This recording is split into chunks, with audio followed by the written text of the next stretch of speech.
9월 25일 월요일 황장수의 뉴스 브리핑 시작하겠습니다. 이번 주일 5일만 지나면 최장 10일의 연휴라고 합니다. 중요한 것은요, 노는 날짜가 많은 게 아니라 제대로 쉴 수 있는 여건이 조성되느냐 하는 문제일 건데요. 이 부분도 부익부 빈익빈이라서 부자들은 2배, 3배, 4배까지 오른 해외여행을 떠나서 조용히 쉬다가 오면 되지만은 그 다음에 그러지 못한 사람은 국내의 바가지 여행지를 찾아다니면서 억지로 강박관념에 시달리면서 어딘가 가서 쉬어야 된다. 이런 부분일 거고요. 그거보다 못한 사람들은 집에서 온갖 스트레스 속에서 또 이 방에서 방코 가는 신세가 될지 모릅니다. 그래서 왜 이런 식으로 제대로 쉬지 못하는 국민이 많은 나라에서 억지로 임시 공휴일까지 정해서 굳이 쉬어야 되는가? 대부분의 국민들이 해외에서 소비를 하는 마당에 소비 진작이라는 표현도 좀 웃깁니다. 자관하는 일들이 죄다 못마땅한 정권입니다. 자, 김정은이 22일 지난 금요일 자기 이름을 걸고 미국에 대해서 초강경 위협을 했습니다. 북지도자 명의의 성명을 사상 최초로 발표하면서 트럼프를 미치광이 깡패라고 말하면서 사상 최고의 대응 조치를 하겠다. 불로 다스리겠다. 이렇게 협박을 했습니다. 미국과 북한이 할 수 있는 성격의 말을 전부 동원해서 지금 서로를 협박하고 있습니다. 자, 미국의 대응이 조금은 달라질 거라고 예상이 되었는데요. 근데 미국이 23일 한밤중에, 그러니까 한국으로서는 토요일 한밤중에 미국의 전략 폭격기 죽음의 백조라고 불리우는 B-1B기를 괌에서 띄워가지고 이 NLL 있지 않습니까?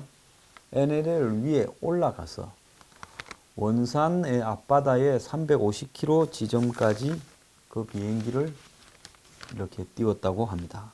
그래서 6.25 이후 휴전으로 NLL이라는 북방 한계선을 바다 위에 그어놨는데 그 위에 한참 올라가서 원산에서 정동쪽으로 350km 동해상까지 미국의 전략 폭격기가 이렇게 괌에서 날아와서 이렇게 돌아가지고 다시 갔습니다.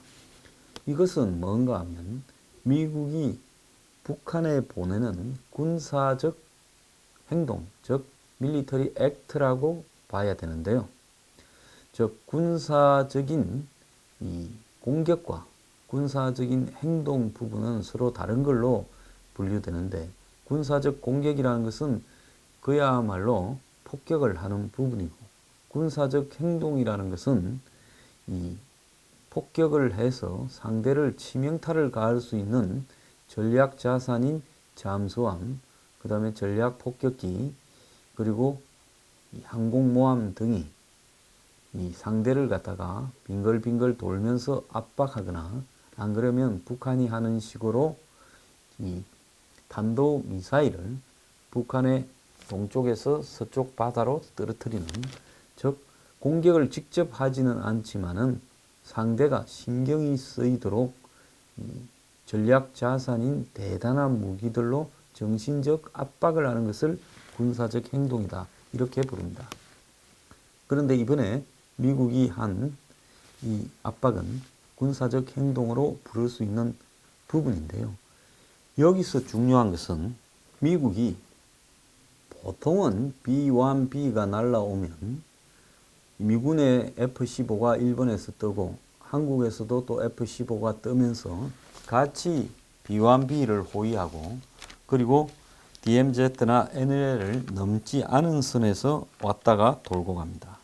지난번에 을지 훈련 기간에 송영무 국방장관이 미군의 폭격기가 DMZ에 지나치게 가까이 접근하지 말도록 미국 측에 요구했다고 4일 밝힌 바가 있습니다. 국회에서 그렇게 나왔죠.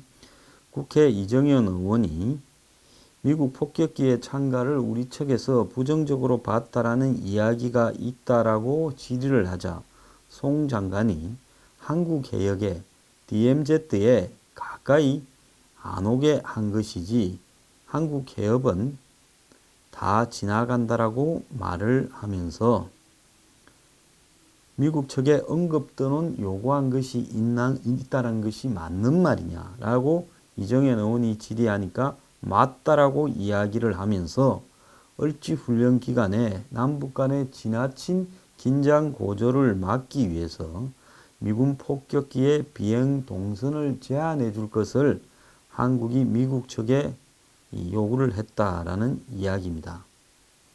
자, 이런 이야기가 있었고요.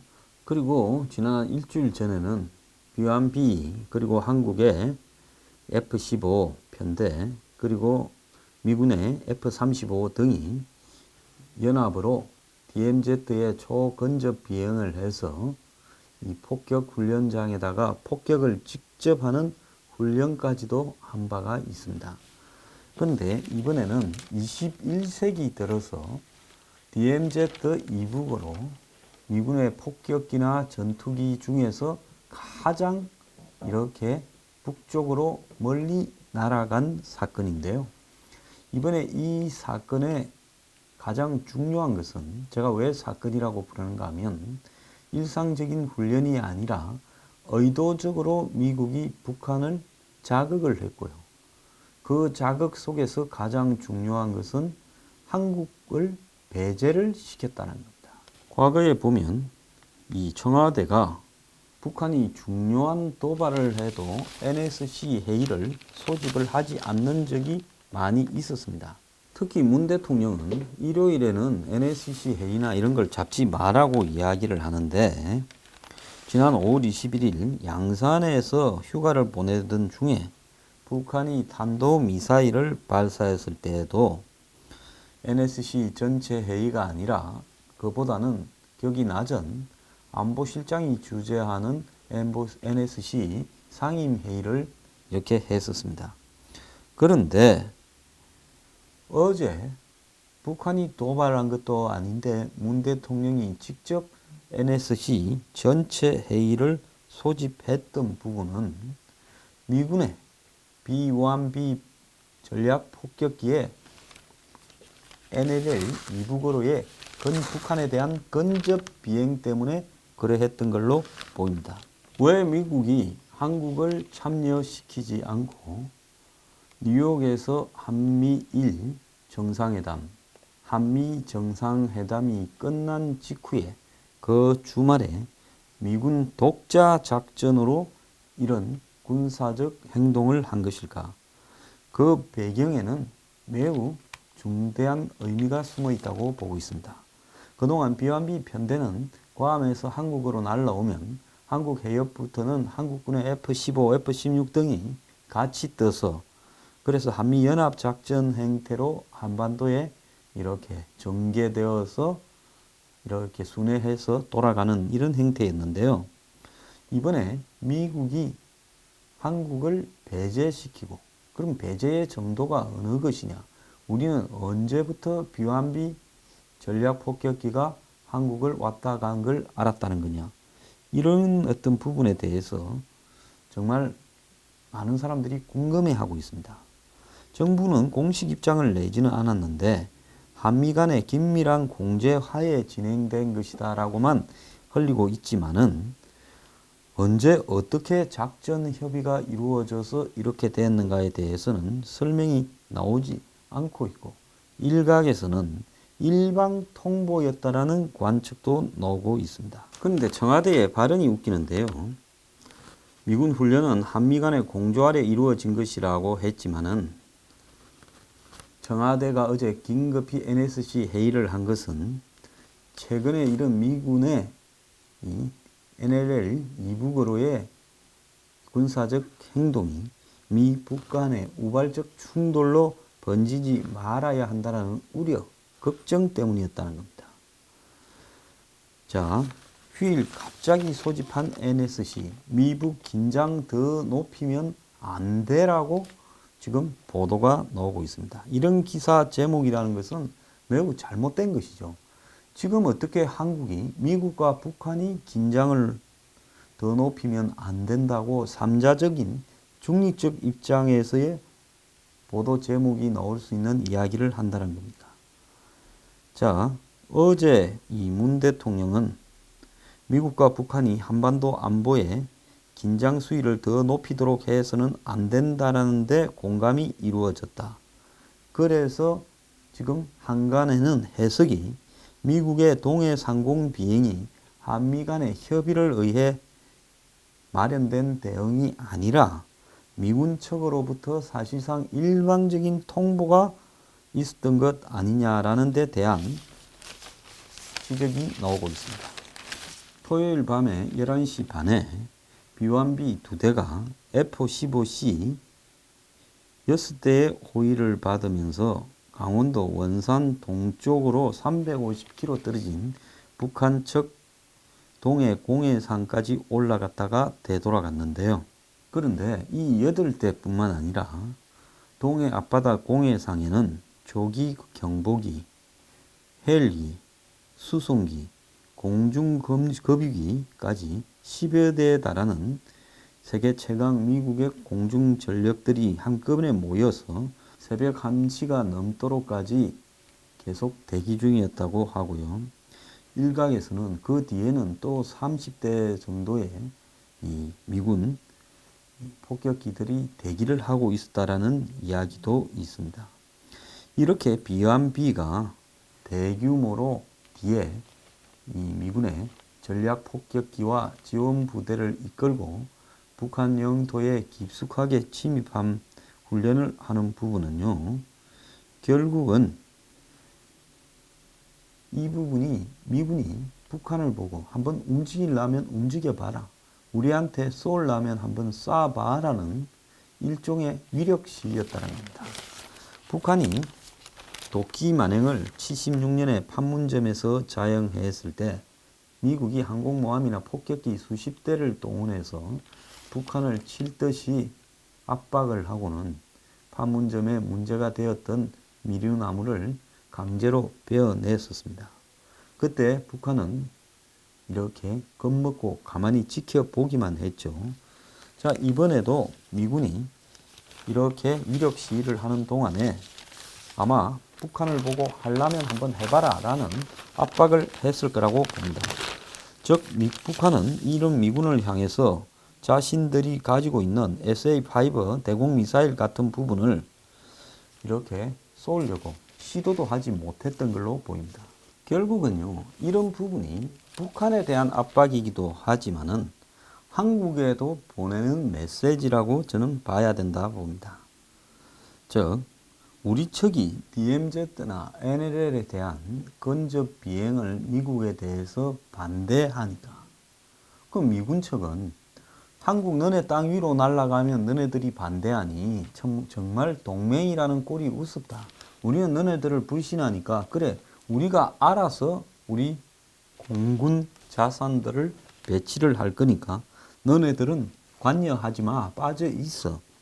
이런 식으로 독자 행동을 했다고 보이는데요. 동해 공해상에서 미군이 자기 무기들을 가지고 어떻게 배치하든지 우리 측이 관여할 바도 아니고, 이번 비행 상황도 결국은 미군이 한국 측에 작전 후에 통보했을 거라고 봅니다. 더 나아가서 필요하면 미국 혼자서도 얼마든지 주변국에 조율 없이 신속하게 북한에 대해서 군사적인 작전을 할 수 있으니까 너네들 우리 간섭이라도 하지 말고 귀찮게라도 하지 마라. 이런 부분들을 보여주는 부분인데요. 즉 미국이 야밤에 북한의 대공포나 전투기들이 작전하기 어려운 약점을 잘 알면서 기습적으로 북한 근처까지 가서 압박을 한 부분은, 자, 북한 너네들이 우리가 이렇게 하는데 우리를 위해서 포를 쏘거나 탄도미사일을 쏘거나 지대공 미사일을 쏴서 우리를 갖다가 격추시키려고 하거나, 그 다음에 더 나아가서 우리가 이렇게 하는 부분에 대응을 해서 너네 전투기를 출동시켜 봐라, 한번 해보자, 이걸 미국이 하는 겁니다. 제가 지난번에 미국이 군사적 행동으로 이제 압박을 할 것이다라고 했죠. 군사적 행동이라는 것은 흔히 우리가 옛날에 시골에서는 이런 걸 야룬다고 했습니다. 자, 싸움을 먼저 걸지는 않는데 상대로 하여금, 자, 내가 먼저 때리지는 않을 거니까 네가 때리면 나는 그때는 싸우겠다. 보통 센 쪽이 약한 쪽에 대해서 이런 포지션을 취하죠. 그래서 약한 쪽이 견디다 못해 욱해서 주먹을 휘두르기 시작하면 그때 이제 거의 박살을 내는 부분입니다. 자, 이 부분에 대해서 한국의 문재인 정부가 매우 긴장을 했다라고 보고요. 그래서 트럼프 행정부가 대북 독자 군사 행동에 시동을 걸고 있다. 그리고 이 부분에서 한국이 꼭 참여가 필수적인 부분이 아니다. 오히려 너네들은 이런 우리의 행동에 대한 제약을 하고 시비를 거는 쪽이 많기 때문에 너네들을 배제시키고 우리가 작전을 하려면 엄밀하게 하겠다. 괜히 너네들하고 상의하면 북한에 알려지는 효과밖에 더 있겠느냐. 이런 부분들을 미국이 가지고 있는 것 같아요.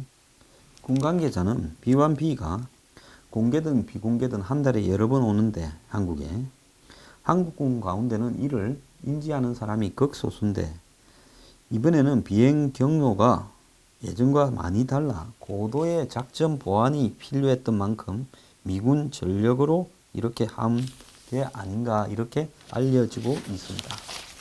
이는요, 미국이 한국과 북한에 대해서 마음만 먹으면 우리 힘만으로도 충분히 때리니까 너네들은 걸리적거리니까 빠져 있어, 이런 이야기인데요. 지난 19일에는 한미 양국 보병이 핵폭탄과 미사일 화학탄 등 대량 살상무기 제거 훈련도 했고, 또 이 주한미군이 중동에서 전투 경험이 풍부했던 그런 이 베테랑으로 이렇게 바꿔지고 있다라는 이야기까지도 나오고 있습니다. 자, 문 대통령이 이러다 보니까 화들짝 놀래가지고 토요일날 새벽에 벌어진 일에 대해서 일요일날 NSC 전체 회의를 소집한 겁니다. 놀랄만도 하지요. 미국을 데리고 맨날 이렇게 저렇게 말장난을 하고 이렇게 뒤통수 때리고 저렇게 배신 때리고 이러면서 거기서 뭘 합니까? 아닌 것처럼 또 잘해볼 것처럼 이렇게 하면서 끝도 없이 지금 몇 달 동안에 그런 행동을 해왔습니다. 이제 상대도 인내의 한계에 돌입을 해서 한국 측에 사실상 거의 알리지 않고 사후적으로 알리는 이런 형태의 작전을 펼쳤는데요. 이 부분에 대해서 지금 한국이 무슨 의미라는 것을 심각하게 받아들여야 될 거고요. 기껏 한국 청와대에서 나오는 이야기가 미북이 긴장을 높이지 않도록 해야 된다라고 낱말하듯이 한다면 아직도 미국이 왜 이러는지에 대해서 정확하게 이해를 못했다고 볼 수밖에 없습니다. 정말 참 한심합니다.